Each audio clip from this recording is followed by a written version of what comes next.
Picture this. It is May 24, 2007. Detroit. The Palace of Auburn Hills. The scoreboard glows like a warning sign. Cleveland is drowning. Down 7 points in the fourth quarter of a conference finals game that will decide a franchise. And on the court, a 22-year-old kid with a headband and a chip the size of Ohio on those shoulders is about to do something that has literally never been done in the entire history of professional basketball. 25 straight points. 29 of the Cavaliers' final 30. Double overtime. Game over. A basketball miracle written in real time. LeBron James walked off that floor a legend. Every camera in America was pointed at LeBron James. Every headline the next morning belonged to LeBron James. Every barbershop, every sports bar, every talk radio caller, every Sunday morning panel show, every kid dribbling in a driveway, all of it belonged to LeBron James. And here is the part nobody wants to say out loud, even 19 long years later. That night, that magical, impossible, career-defining explosion, was the single worst thing that ever happened to LeBron James. I know how that sounds. Stay with me for a moment. Because inside that box score is a curse nobody saw coming. A hidden trap. A slow-motion sabotage that would follow LeBron James for the next 3 years, poison a fan base, torch an entire city, and eventually push the most gifted teenager in basketball history out the door of the only franchise LeBron James ever wanted to save. This is the story of the game that ruined the man who won it. And once you see it, you cannot unsee it. Rewind. 2003. LeBron James is 18 years old. LeBron James has $100 million in shoe money before ever pulling on an NBA jersey. LeBron James has a magazine cover calling LeBron James the chosen one. And LeBron James has Bob Costas on national television, asking a teenager how it feels knowing that if LeBron James is not first ballot Hall of Fame, LeBron James will be called a bust. Let that sink in for a moment. The bar was not stardom. The bar was not all-star. The bar was not even franchise player. The bar was immortal, or failure. Nothing in between. Nothing at all. For context, Michael Jordan did not win a playoff series until age 24. Michael Jordan did not reach the NBA Finals until 27. That was the god everyone was measuring an 18-year-old against. And the worst part? The people wearing the same jersey did not believe. Cleveland veterans, on camera, publicly questioned whether LeBron James was worth the hype at all. LeBron James walked into a locker room and heard grown men, professionals with families, say the team was already better than LeBron James before LeBron James ever took a single shot in the league. So LeBron James did the only thing LeBron James knew how to do. LeBron James won. 18 more wins than the year before. 9th in MVP voting as a rookie. A teenager silencing an entire room full of veterans by simply outplaying every single one of them, every single night. Year 2 arrived. 20 years old. 27 points, 7 rebounds, 7 assists a night in an era where scoring was harder than swimming through wet concrete. LeBron James dropped 56 on the Raptors and became the youngest player in NBA history to score 50 in a game. And the Cavaliers still lost that night. LeBron James made second team All-NBA. And the Cavaliers still missed the playoffs. See the pattern already forming? Even before the real curse landed, the seed was already in the soil, already growing quietly. LeBron James could carry an entire franchise on those shoulders alone. So the franchise let LeBron James carry it. All of it. Every possession. Every crunch time bucket. Every defensive assignment. Every locker room speech. Every media day. Every practice. Every flight. Everything. Meanwhile, Cleveland went shopping for a running mate. LeBron James needed a Scottie Pippen. Ray Allen was available on the open market. General manager Danny Ferry called Ray Allen too old. Ray Allen then averaged over 25 points a game for the next 2 seasons in Seattle. Michael Redd was available. Michael Redd averaged 25 a night in Milwaukee. Cleveland whiffed on Michael Redd too. The prize the Cavaliers landed instead? Larry Hughes. All-defensive first team in 2005. 2.9 steals a game. Supposed to be the Robin to LeBron James' Batman. Instead, Larry Hughes signed the biggest contract on the team and immediately fell off a cliff. 7 points per game dropped. Never made another all-defense team. Ever. Not once. And this becomes the horror movie soundtrack playing on repeat for the next 5 years. LeBron James asks for help. Cleveland answers with a mannequin. LeBron James asks again.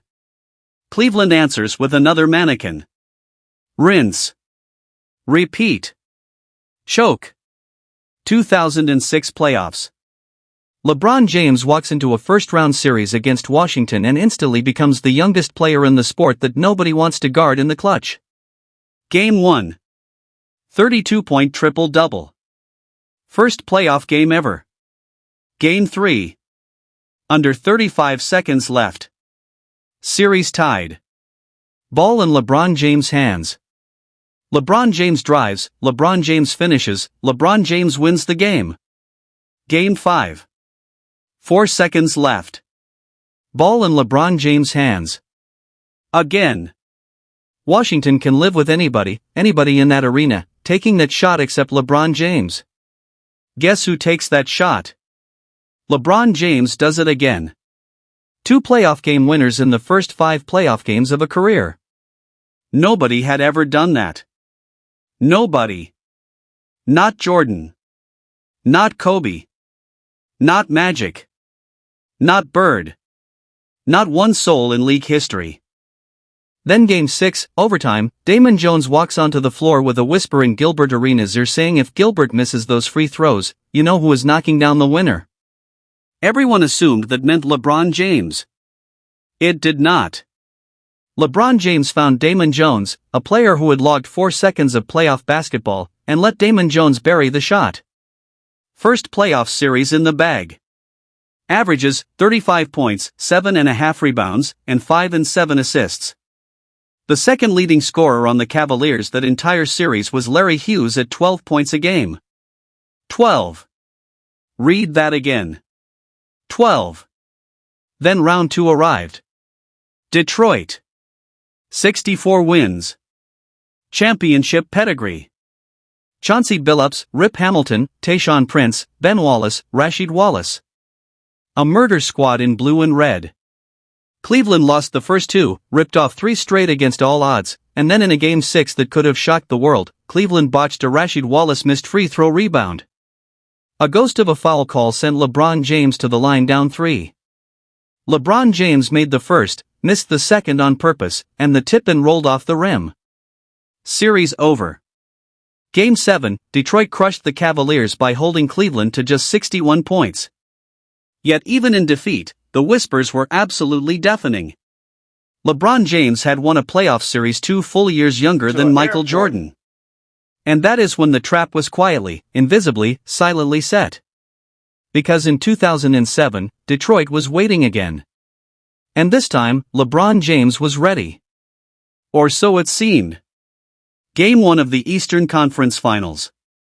LeBron James took only 15 shots in an 86-shot team offense. 10 points. 10. And on the final possession, LeBron James posted up, kicked to Zydrunas Ilgauskas, then found Donyell Marshall wide open in the corner. Donyell Marshall missed. On paper, LeBron James made the correct basketball read. On television, Charles Barkley and Magic Johnson lit LeBron James on fire immediately. Real killers shoot. Real killers do not pass. Michael Jordan would have shot it. Kobe Bryant would have shot it. LeBron James, according to national television, choked out of fear. Game 2. Rasheed Wallace hit an insane shot to tie the game. LeBron James got the ball back. This time LeBron James shot it. Missed. Now the same voices flipped the entire script in a heartbeat. LeBron James forced it. LeBron James panicked. LeBron James was not clutch. And this is the invisible fork in the road, the moment nobody talks about anywhere. Because LeBron James was 22 years old. 22. And the loudest voices in basketball were telling a 22-year-old that being a great passer, the exact thing that made LeBron James so gifted, so historically unique, was actually cowardice. So LeBron James did what any young man being publicly humiliated by the greatest players of a generation would do. LeBron James listened. LeBron James adapted.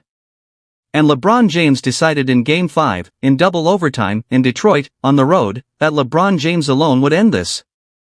25 straight points. A mid-range pull-up. A monster tomahawk. A blow-by dunk to tie the game. A fadeaway jumper that had no business going in. A cold-blooded three in the second overtime to tie it at 107. The dagger drive to win it.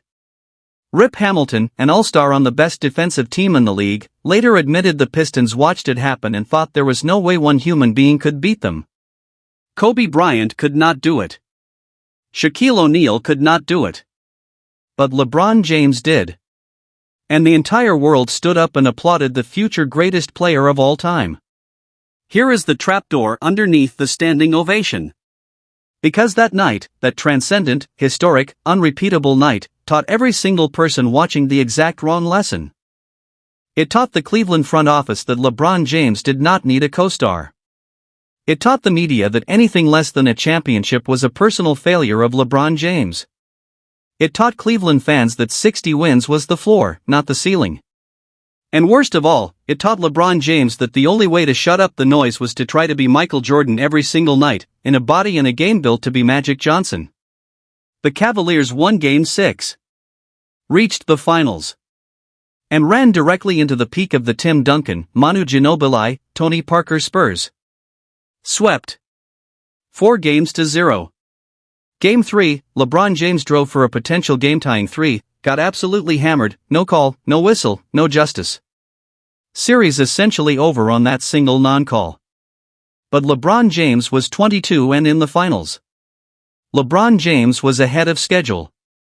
LeBron James had time. Except time was already ticking down on something bigger than a career. Time was ticking down on patience. On grace.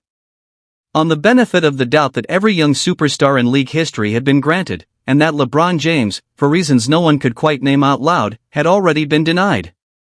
2008. Boston traded for Kevin Garnett. Boston traded for Ray Allen.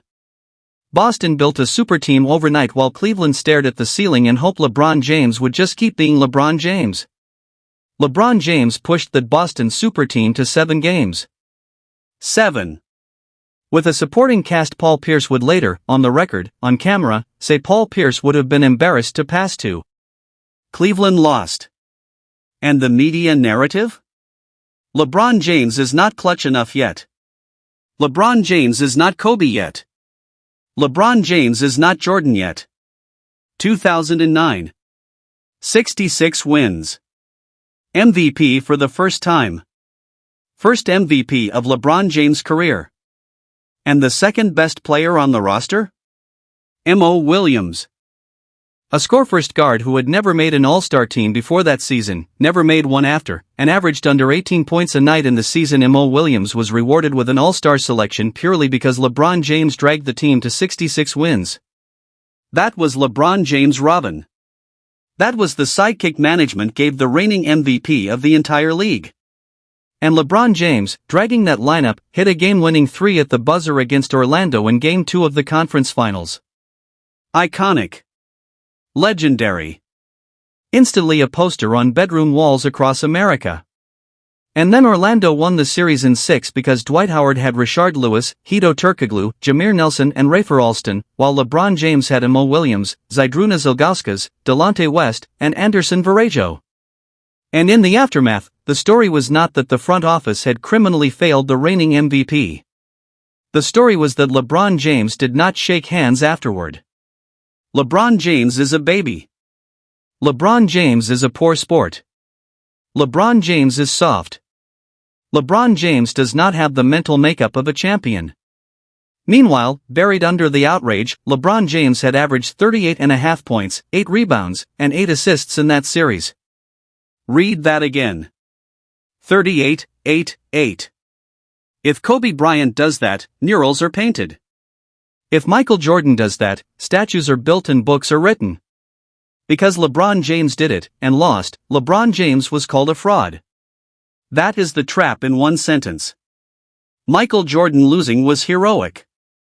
LeBron James losing was fraudulent. Same league. Same sport. Different set of rules built specifically, exclusively, for LeBron James alone. 2010. Cleveland finally responded to LeBron James' pleas for real help by trading for a 37-year-old Shaquille O'Neal. A gray-bearded relic of a superstar who could barely run the floor anymore. That was the answer. That was the plan. That was the reward for a second MVP campaign, 70-plus wins over 2 years, back-to-back conference finals appearances, and league-wide dominance. Boston again in round 2. LeBron James went 3 for 14 in Game 5. Cleveland got blown out at home. And the narrative erupted instantly, like a match struck over gasoline. LeBron James is tanking on purpose. LeBron James wants out. LeBron James is quitting on the fans. LeBron James is throwing the series so LeBron James can leave in free agency. Nobody talked about Game 6, where LeBron James posted 27 points, 19 rebounds, and 10 assists in a losing effort against Kevin Garnett, Paul Pierce, Ray Allen, Rajon Rondo, and Kendrick Perkins in the biggest game of a young Cavalier's career. Those are not the numbers of a man who does not care. Those are the numbers of a man drowning while a city on the shore blames the water for rising. Cleveland lost. LeBron James walked off. And a few weeks later, LeBron James walked onto a stage in Connecticut, said the words that would haunt an entire generation of NBA storytelling forever, and took LeBron James' talents to South Beach. The decision. Hated overnight.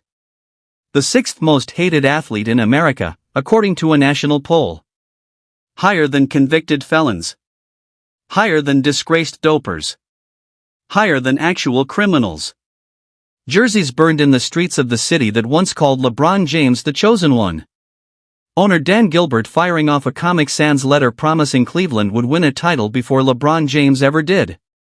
And every single one of those flames, every single burned Cavaliers jersey, every syllable of that Comic Sans letter, traces back to one night in Detroit in 2007. Because if LeBron James had lost Game 5 in double overtime, everything, and I do mean everything, would have looked different. Cleveland would have had to face reality. The front office would have signed a real second star. The media would have shown patience with a 22-year-old rebuilding a franchise from scratch. The fan base would have understood that carrying a mannequin roster to the conference finals was already a miracle. And LeBron James would have been allowed to grow up in public, in peace, without every single possession being a referendum on the entire soul of basketball. But LeBron James did not lose. LeBron James scored 25 straight in the biggest moment of a young life. LeBron James proved LeBron James could do the impossible. And the impossible immediately became the minimum. That is the curse in one sentence. Winning too big, too soon, taught the entire ecosystem around LeBron James that the impossible was the baseline. And when the impossible eventually stopped happening, because eventually it always does for every mortal being, everyone treated the return to reality as a personal betrayal. That is why LeBron James left. Not for a ring. Not for South Beach. Not for the parties or the palm trees or the sunshine. LeBron James left because Cleveland, the media, and the entire basketball world had spent 3 straight years asking a young man to be a god, while giving that same young man a supporting cast built for a lottery team. And here is the twist nobody says out loud when the highlight reel plays. LeBron James was absolutely right to leave.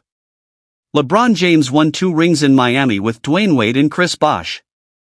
LeBron James came back to Cleveland and delivered the impossible one more time, down 3-1 against the greatest regular season team in league history, the 73-win Warriors, and finally, brought a title home in 2016 to the very city that had burned the jerseys. LeBron James is now, statistically and culturally, in the Michael Jordan conversation forever. 4 rings. 4 finals MVPs.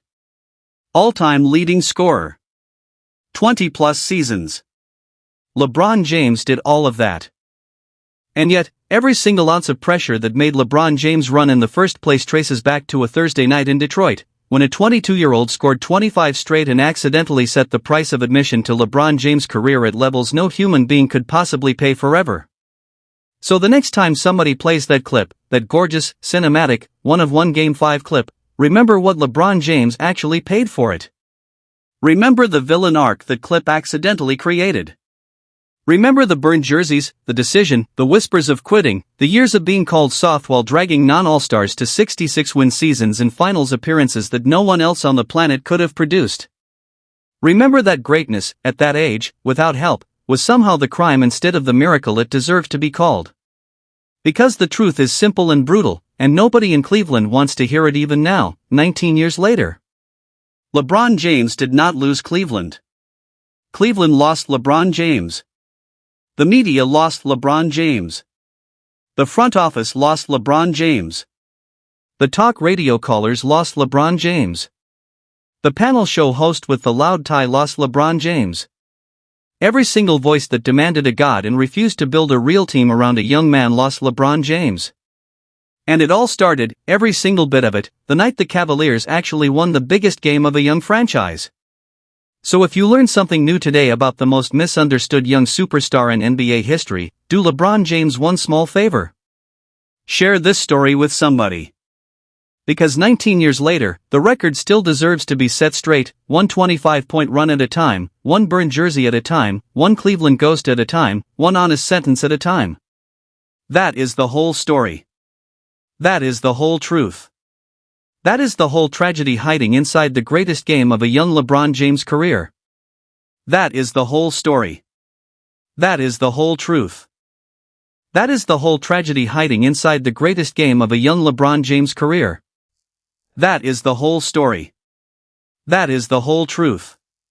That is the whole tragedy hiding inside the greatest game of a young LeBron James career.